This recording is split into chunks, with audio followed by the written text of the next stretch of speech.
Now, on a different matter. This morning, President Biden unveiled landmark legislation designed to give American families a better chance to succeed in the 21st century economy, combining investments in education, childcare, and workforce training. The American Families Plan, as it is called, makes exactly the types of investment our country should have been making for a very long time. In many of these areas, the United States has lagged well behind other developed countries. Governments throughout Europe dedicate a significantly higher portion of their GDP to workforce retraining and offering more flexible family leave policies. Some say these kinds of policies are not infrastructure, but they very much are. Childcare is a necessity in the 21st century, and a lack of access to childcare can be a throttle on future economic growth because it affects millions of American families. As technology and automation replace jobs in certain sectors of the economy, workforce training is a must. Giving our children a head start earlier in life with pre-K education has benefits that span a child's and our entire life, and so will affect our country positively for decades to come, economically, socially, and in renewing the American spirit, which is so important to our future. These things are just as important.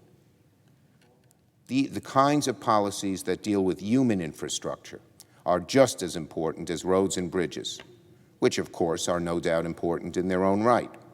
This is not an either-or. Human infrastructure or brick-and-mortar structure, we must say yes to both.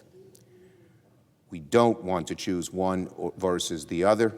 That's like choosing between children, both of which we love.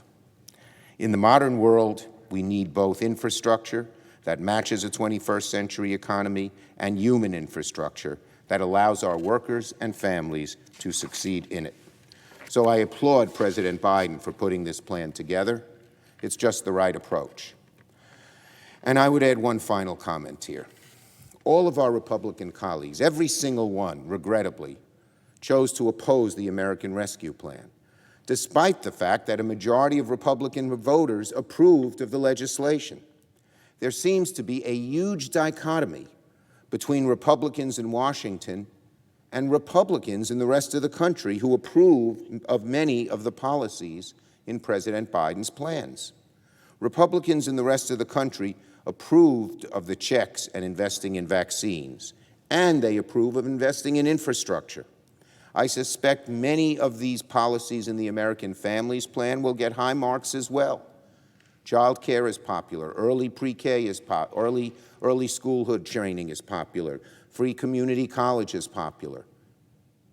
The list goes on. Will our Republican colleagues start to listen to their constituents as well as the rest of the country?